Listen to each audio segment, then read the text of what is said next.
हरिओम. अवधूत चिंतन श्री गुरुदेव दत्त श्री स्वामी समर्थ. रिलेजेस काकू या आपल्या चॅनलवर तुमचे मनापासून स्वागत करते आणि व्हिडिओला सुरुवात करते. तुम्ही या चॅनलवर नवीन असाल तर लाईक, शेअर आणि सबस्क्राईब करायला विसरू नका. तुमचे एक लाईक आणि सबस्क्राईब आम्हाला पुढे जाण्याचे बळ देते. चला तर व्हिडिओला सुरुवात करूया. बघा आपण आपल्या घरामध्ये खूप देवदेव करतो, पण त्याचं आपल्याला कधी फळ मिळत नाही. कधी आपल्या घरामध्ये जे काही अडी-अडचणी त्या सुद्धा आपल्या कमी होत नाहीत. आपण प्रत्येक वेळेस म्हणतो की आपण एवढं करतो, पण आपल्याला कधी यश येत नाही. आपल्याला अडचणी का बरं येतात? तर काही-काही गोष्टी आपल्याकडनं चूक होतात, म्हणजे नकळत चुका होतात. तर त्याचा आपल्याला ते वाईट परिणाम आपल्या घरावर होत असतो. तर ते आपल्यासाठी आपण त्या म्हणजे चुका आपल्याला कटाक्षाने पाळायच्या आहेत. तर आपल्या चुका दुरुस्त करायच्या आहेत. याने आपल्या घरामध्ये सकारात्मक वातावरण तयार होईल आणि ज्या काही आपल्या अडी-अडचणी असतील त्या निघून जातील. तर आजच्या व्हिडिओमध्ये आपण हे बघणार आहोत, की आपल्याला कुठल्या चुका कटाक्षाने पाळायच्या आहेत, कुठल्या आपल्या अडी-अडचणी निघून जाण्यासाठी आपल्याला मदत होईल. तर हे आज आपल्या व्हिडिओमध्ये बघायचं आहे. तर व्हिडिओ शेवटपर्यंत नक्की बघा. तर बघा आपण आपली देवपूजा करत असतो आपण घरामध्ये रोज. तर देवपूजा करताना आपण प्रत्येक देवांची पूजा करतो. तर आपल्या घरामध्ये जे काही आपलं कुलदैवत आहे, कुलस्वामिनी आहेत, याची आपल्या घरामध्ये मूर्ती आहे का? किंवा फोटो आहे का? कारण आपलं स्वामिनी म्हणा, कुलदैवत हे आपल्या घरामध्ये असणं खूप महत्वाचं आहे. कारण आपल्या जर घरामध्ये आपण आता कुलदैवत आणि कुलस्वामिनी म्हणजे आपण जसं आपले आई-वडील असतात, त्याच पद्धतीने आपले कुलदैवत आणि कुलस्वामिनी ही आपले आई-वडीलच असतात. तर आपल्या घरामध्ये जर आपले आई-वडीलच नसले, तर आपलं घर आपल्याला वाटेल का? तर ते त्याचप्रमाणे आपल्या देवघरात सुद्धा असतं. कुलदैवत आणि कुलस्वामिनीचा फोटो आपल्या घरात असणं खूप महत्वाचं आहे. आणि हे जर आपल्याला नसेल, तर आपल्यावर म्हणजे कृपा आशीर्वाद प्राप्त करण्यासाठी आपल्या घरामध्ये कुलदैवत असणं खूप गरजेचं आहे. तर नसेल तर तुम्ही म्हणजे आणायची आहे आणि आपल्याला त्याची प्राणप्रतिष्ठा आपल्या देवघरात करायची आहे आणि ज्यांच्या घरात आहे त्यांची नित्य नियमाने आपल्याला ही पूजा करायचीच आहे. आणि तुम्ही जे आपले जे गुरु आहेत, तर गुरुचं सुद्धा आपल्याला फोटो म्हणा किंवा मूर्ती म्हणा आपल्या घरात ही खूप महत्वाची म्हणजे आपल्या घरामध्ये फोटो असणं, मूर्ती असणं. कारण आपल्याकडे लक्ष देणारे आपले गुरु हे आपले पाठबळ आपलं ठेवणारे आपले गुरु होते. आपल्या घरामध्ये मूर्ती, फोटो हे असणं खूप महत्वाचं आहे. तर ही जरी समजा मूर्ती नसेल, फोटो नसेल, तर ते तुम्ही अवश्य आणायचं आहे आणि ते सुद्धा आपल्याला घरामध्ये देवघरामध्ये प्राणप्रतिष्ठा करून ठेवायचं आहे. आणि आपण म्हणजे रोजचे नित्यनेमाने पूजा करायची आहे. जे काही आपण घरामध्ये नित्यनेमाने पूजा जर केली, तर आपल्या घरामधले नकारात्मक वातावरण निघून जाईल आणि सकारात्मक वातावरण तयार होईल. आणि घरामध्ये नामस्मरण जर केलं, तर आपले जे काही घरामधले वाईट दोष असतील, वास्तुदोष असतील, हे सुद्धा ह्या नामस्मरणाने निघून जातात आणि कुठल्याही घरामध्ये तुम्ही नामस्मरण करा. बघा ते पूर्ण आपलं घर प्रसन्न होतं आणि जे काही म्हणजे आपल्या प्रसन्न याचे नामस्मरणाचे जे वलय तयार होतं, तर आपल्या घराला सुरक्षा कवच तयार होतं. त्यामुळे प्रत्येक घरामध्ये हे नामस्मरण म्हणजे केलंच गेलं पाहिजे. लहान असो, मोठे असो, प्रत्येकाने अंघोळ झाली की एक माळ करायचा हा नियम आपल्या जर घरात लावला, तर नक्कीच आपल्या घरामध्ये सगळ्यांना नामस्मरणाची सवय लागेल आणि आपल्या नामसंख्या सुद्धा आपली खूप जास्त वाढेल आणि त्यांनी आपल्या घरामध्ये शुभ स्पंदने तयार होतील.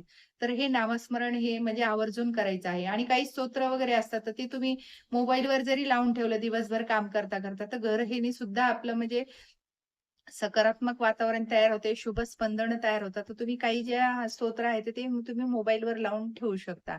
तर हे असं आणि दुसरं म्हणजे आपल्या ज्या घरामध्ये स्वच्छता असते, तर ही स्वच्छता जर आपण केली, तर लक्ष्मीचा वास आपल्या घरामध्ये सतत राहतो. तर काही-काही घरांमध्ये असं आहे, की थोडंसं इकडं-तिकडं करतात, बाकीचं लक्ष देत नाही. पण आपल्याला तसं नाही. पूर्ण घरामध्ये आपल्याला आजूबाजूला सुद्धा आपला परिसर स्वच्छ असला पाहिजे. जेव्हा तुम्ही ज्या घरामध्ये स्वच्छता असते, त्या घरामध्येच लक्ष्मी टिकते. आणि हे जर आपण घरामध्ये असं केलं नाही, तर मग आपली लक्ष्मी आपल्याला चणचण भाजायला लागते. कुठलीतरी आपल्या अडी-अडचणी यायला लागतात. त्यामुळे ही सुद्धा आपल्याला चूक आपली कटाक्षाने आपल्याला पाळायची आहे. कारण आपल्या ज्या आपण जर स्वच्छता ठेवली, तर तेच आपले म्हणजे संस्कार आपल्या मुलींना सुद्धा लागतात आणि मुली सुद्धा मग स्वच्छता ठेवण्याच्यावर भर देतात. मग त्यांना सुद्धा की असं की नाही, नाही आपल्या घरामध्ये हे स्वच्छ ठेवलं, की आपलं म्हणजे व्यवस्थित होते. ते आपले सुद्धा संस्कार त्यांच्यावर लागतात. त्यामुळे आपणच पहिली घर स्वच्छता करायची. म्हणजे आपल्या घरामध्ये लक्ष्मी टिकते. दुसरं म्हणजे आपल्या घरामध्ये जेव्हा आपण प्रवेशद्वारामधून येतो, समजा बाहेरचे कोणी लोक आले, तर एक चप्पल व्यवस्थित उलटी पडणार नाही ह्याची पण आपल्याला एक काळजी घ्यायची आहे. आणि आपण जर आपल्या घरामध्ये एक स्टँड ठेवलं बाजूला दाराच्या बाजूला, तर आपण व्यवस्थित ठेवलं की मुलं सुद्धा आपले व्यवस्थित ठेवायला लागतील. येणारे सुद्धा एका साइडला चप्पल काढतील. कारण उलटी चप्पल पडणं हे दरिद्र लक्षण असतं. ह्यानी सुद्धा आपल्या घरामध्ये वाईट म्हणजे नकारात्मक ऊर्जा येते. आणि वाईट म्हणजे आपण ज्या दारातून येतो चप्पल उलटी पडलेली, त्याच्यावर पाय देऊन आपल्या तर त्या आपल्यासोबत सुद्धा नकारात्मक ऊर्जा आपल्या घरात यायला लागते. त्यामुळे हा हा सुद्धा आपण म्हणजे नियम असो, तर हे व्यवस्थित टापटीप ठेवण्याचं हे आपल्याकडे पहिलं म्हणजे आपलीच चूक आहे, की आपण हे व्यवस्थित ठेवायचं म्हणजे आपली मुलं पण व्यवस्थित ठेवतात.